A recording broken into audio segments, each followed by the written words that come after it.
If you click on this video, you're probably wondering, what is Blue Archive? I bet you're intrigued as to what this game is all about. Now that its global release is on the visual horizon, and the pre-registration is going strong with over 1 million players. Now it's probably as good a time as any to prepare for your mission start though, and not to be extracted by the helicopter prematurely. Wait, who wrote this script? Don't worry Tomodachis, I got you. In collaboration with the Gaming Scout, I'll tell you the essentials in this game in preparation for your arrival in the city of Emulators. Load your clips cause we're about to bust a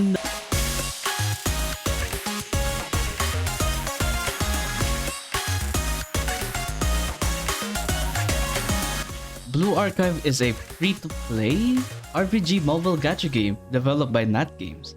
For Japan, Yoastar hosts the Japanese server publication, while Nexon will publish the global server. Blue Archive is set in the futuristic city called Emulators, known as the Academy City. In this bustling city of scholastic learning, management is operated by the General Student Council. By some unfortunate, unforeseen incident, the president has gone missing and no one knows where she disappeared to. So it is your duty, as the commander, doctor, master, sensei, to fulfill the requests of various schools, and you are authorized to hire students as you go along with your journey. And thus, the operation of the Federal Investigation Club, or Chalet, starto. The objective of the game is simple. Clear campaigns by dispatching your students, launch assault on your enemies, upgrade equipment, level them up, and play the gacha to get more students. So, I'll discuss the combat system in this game. Every student comes with a type of weapon, ranging from sniper rifle, assault rifle, shotgun, machine gun, submachine gun, grenade launcher, handgun, mortar, and railgun. Each weapon type has various properties such as damage output, attack interval, and range. Now for the attack types and armor types, there are 3 attack types: explosive, penetration, and mystic. And for the armor types, we have light, heavy, and special. For now, let's call them by colors: red, yellow, and blue. So basically, it's a simple matchup. You beat a color by its own color. So red weapons deal more damage against red armor, yellow weapons deal more damage against yellow armor, and blue weapons deal more damage against blue armor. On the other hand, red weapons deal less damage on blue armor, yellow weapons deal less damage on red armor, and blue weapons deal less damage on yellow armor, and the rest of the combinations are neutral. Moving on, there are 3 types of stage setting in Blue Archive: urban, outdoors, and indoors. These types of stages can improve or reduce the overall damage output of a student. I'll discuss more about that later. Next, let's talk about the actual combat system in this game. You can bring 6 students on the stage, 4 strikers, and 2 specials. Strikers are the ones who are on the actual field, while specials are the ones who provide support for the strikers. Everything in combat is automatic. The students' normal skills are used automatically. However, you can control your students' EX skills. For EX skills with targeting, you just have to hold the student's icon and drag it to your target. On the other hand, the EX skills without targeting can be used by simply holding the icon and then swiping upwards. Of course, in order to use an EX skill, you need a specific amount of cost, and you normally gain 1 cost every second. If you're lazy and confident, you can fully automate the gameplay with a click of a button. In this way, the usage of EX skills are random, so I cannot really recommend playing on auto, especially in late game. Once you complete the stage, you'll be graded by rank based on your performance. Normally, in order to get S rank, you need to complete the stage on or under a specific amount of time without any of your units down. On mission stages, there are 2 or more fights, and you can deploy 1 or more formations or team. To 3-star an area stage, you need to defeat the boss within a specified number of turns while having a specified number of S-rank clears. There's a lot of fun mechanics in the area stages, and I suggest that you learn it all by yourself. On hard stages, the map is typically dark and you need this drone to light up some parts of the stage. Now for everyone's favorite, the gacha. The gacha currency of this game is called Pyroxene. In order to get Pyroxene, you clear stages for the first time, complete daily missions and weekly missions, participate in the raid, or whale. It's unconfirmed what are the prices are for global, so I'm going to refer to the GP version. So just like on some gacha games, they sell monthly cards for 490 yen and 980 yen. The 980 yen monthly card gives you 992 pyroxene and 40 pyroxene every day for 30 days. If 980 yen is too expensive for you, you can avail for the half version for 490 yen, which gives you 196 pyroxene and 20 pyroxene every day for the same amount of days. In 30 days, the full package gives you a grand total of 1,592 pyroxene, while the half package gives you 796. A Blue Archives gacha, the maximum rarity is a 3-star. 3-star students have a probability of 2.5%, 2-star students have a probability of 18.5%, and 1-star students have 79%. On a pickup banner, there's a 0.7 chance of getting the 3-star rate up unit and 3% chance of getting the 2-star rate up unit. In other words, just get lucky, 5-head. Aside from events, you can get shards from the gacha. For instance, getting a duplicate 1-star gives you 1 shard, dupe 2 stars gives 10 shards, and dupe 3 stars give 50 shards. But as of the release of Natsu, which includes the unique equipment system, they changed the shard system. Now, getting a 1-star dupe gives you a shard and the character shard of that student. 2-star dupe gives you 10 shard and 5 character shards of that student, or 20 if that student is a rate up. 3-star dupe gives you 50 shards and 30 character shards of that student, or 100 if that student is a rate up. There's a spark system in Blue Archive. Before, in JP server you needed 300 rolls to guarantee yourself the pickup character, but it was reduced to 200 rolls. According to Yong Ha Kim, the program director of the global version, they will implement the 200 roll pity immediately on the game's global release. Now the question is, which units should I prioritize? I searched various tier lists and guides, and there's only one thing that is consistent. The top priorities are Hibiki, Shun, and Yuri. Both of their kits are very useful and powerful in PvE and PvP.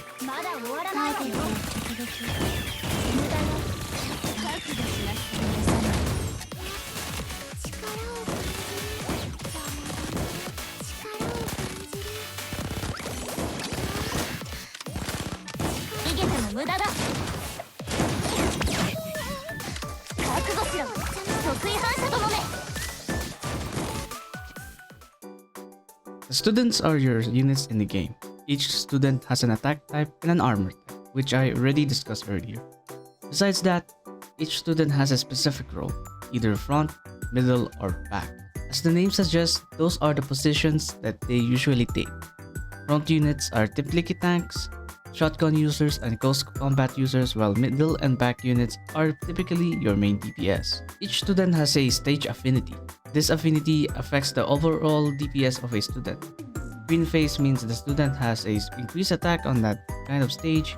Yellow means that there's no change or neutral, while red means the student has decreased attack. Each student has different stats based on their roles: attack, defense, HP, healing, accuracy, evasion, critical rate, critical damage, stability, firing range, crowd control strength, and crowd control resistance. Just like in any other gacha games, we have a bond system. To increase the bond level of your student, there are 3 ways. 1. By interacting with them in the cafe. 2. By giving them the gifts. And 3. By selecting a schedule with a specific student assigned to it. Now, moving on with the student skills. Every student has an EX skill, a normal skill, passive skill, and a sub skill. EX skills are the ones you can manually use during a fight. Normal skills or active skills are the skills that are used automatically in a given interval. Passive and sub skills are basically significant buffs for themselves or for the party. Note that 1-star students don't have their passive and sub skills yet. In order to unlock the passive skill, the student needs to have at least 2 stars, and for the sub skill, they need at least 3 stars. I'll discuss the stars in a moment. In order to upgrade EX skills, you need EX skill books and certain materials. For the other skills, you need skill books and map. You can farm EX skill books and materials from Bounty Hunt stages. Alternatively, you can buy them from the shop. Let's proceed with the equipment system.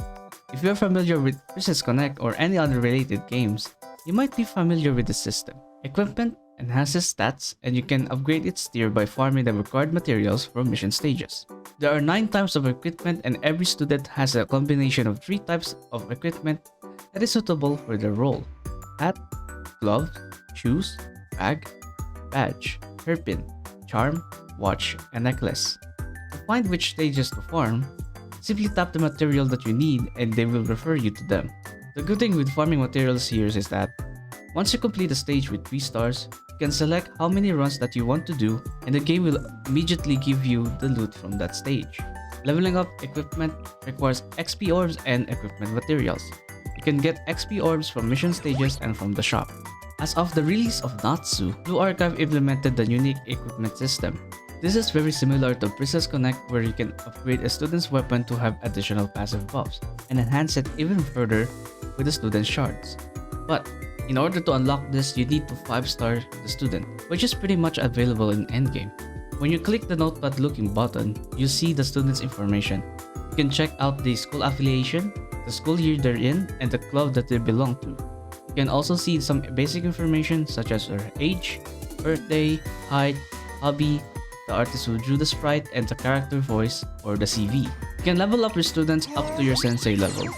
Leveling up your students increases their stats, and you can only level them up with XP cards.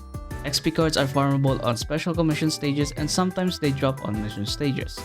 You can also purchase some from the shop. To further enhance your student stats, you can increase their stars. From 1 star to 2 star, you need 30 character shards. From 2 stars to 3 stars, you need 80 character shards. From 3 star to 4 star, you need 100 character shards. And from 4 star to 5 star, you need 120 character shards. You can get character shards from the Gacha, shop, or the schedule. You can also unlock students with their character shards. In order to unlock a 1-star student, which includes welfare students, you need 10 character shards.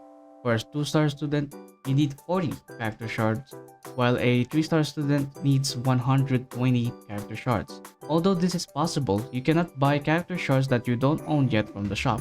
Regardless, you can farm character shards, including from the ones that you don't have yet from hard stages. This is the main menu. We're going to run through some of the things here. First, the sensei level. You get XP by just playing the game. For every stamina is spent, you get the same XP value, so it's a 1-to-1 ratio. As I mentioned before, your sensei level is the maximum level of your student. As any other gacha games, there's a stamina system. You can increase your maximum stamina as you increase your sensei level. You can get stamina from the cafe, from daily and weekly tasks, and from club.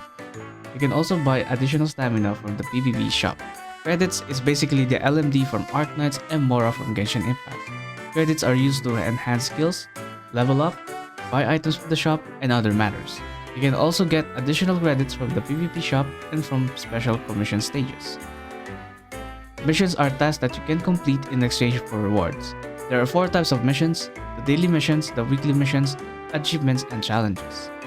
MomoTalk lets you chat with your students and unlock their own bond stories.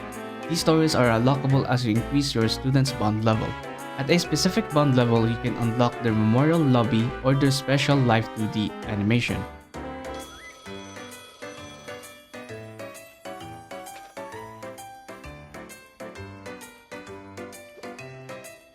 Hi, 便利屋68の陸八間です。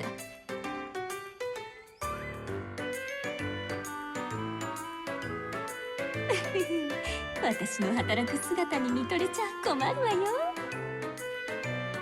ってかけ間違いじゃないの。うちはお寿司屋さんじゃないんだけど。All welfares, 2 stars, 3 stars, and some 1 stars have L2Ds. You can also find the additional stat increase for every bond level of a student. The L2D will give you a preview and a better dive into the personality of each student. And the best part is, you can choose up to 5 students that you want on your main screen and display their L2Ds as you access the main menu. Cafe is basically the guild house of Princess Connect. You can decorate your cafe with furniture and gather up comfort points. The cafe can automatically generate stamina and credits at a certain pace based on the cafe's level. You can increase the cafe's level using cafe cores, which can be obtained by completing certain mission stages. Depending on the cafe level, there will be up to 5 students visiting your cafe every 12 hours. The lineup of the students is completely RNG. That means you cannot control who will be in your cafe. However, in the later update, there will be an invite system where you can invite a specific student into the cafe using an invite ticket with a cooldown of 20 hours. Tapping on the students in the cafe will give them bond points, and you can tap them again after 4 hours. In the cafe, you can give students gifts, and each gift has a certain affinity on a specific student: normal, good, and great. Of course, the better the gift, the more bond points gained. Next is the schedule. Initially, there are 4 locations to choose from. You can pick a location and choose up to 6 schedules. Each schedule has at least 1 student assigned. If you choose a specific schedule, you'll get EXP to increase the rank of the location and a chance of getting additional reward. Furthermore, students assigned to the selected schedule will also earn bond points. The maximum number of scheduled tickets per day increases as you accumulate rank levels. Next up is the formation. For the name itself, this is where you organize your setups. Next is the club. Here you can create your own club as a small cost of 100 pyroxene or join an existing one. In the club, there's a chat room as well as a support system, which is only usable in raids. And yeah, visit your club every day to get 10 extra stamina. Next is the crafting system. Here you can craft materials, XP cards, skill books, furniture, and gifts. To use the crafting system, you need a keystone, which is normally obtained from daily and weekly missions. Keystones are also available from the gacha after a pickup banner ends, but in the form of pieces. Basically, for every roll on a pickup banner, you'll get 1 keystone piece. After submitting keystones, you have 5 random nodes to choose from: cafe furniture, student gifts, growth materials, or random stuff by rarity. You can upgrade the node by selecting items under the same category. Depending on the rarity, each material takes time to finish crafting. You can skip this process with a craft chamber booster ticket. You can buy this ticket from the shop, but you can also get it from any mission stage at a very low rate. Next is the shop. Here you can buy various items and worship Sora's forehead. There are 4 sections in the shop: regular items, shard shop, raid shop, and PvP shop. In the regular item shop, you can buy additional tickets, XP orbs, and some materials. You can reset the regular shop up to 3 times a day for 40 pyroxene each. In the shard shop, you can convert whale tears to character shards. In the raid shop, you can buy character shards, skill books, and EX skill books with your raid points. In the PvP shop, you can buy character shards, extra stamina, XP books, and credits with your PvP coins. You can reset the PvP shop up to 3 times a day for 10 PvP points each. And finally, we have the task. This is the menu for all stages in the game. First is the area stages. This is basically Blue Archive's campaign mode and where you can farm most materials in the game. There are 2 types of stages: normal and hard. You can farm equipment and blueprints on normal stages, while you can farm character shards on hard stages.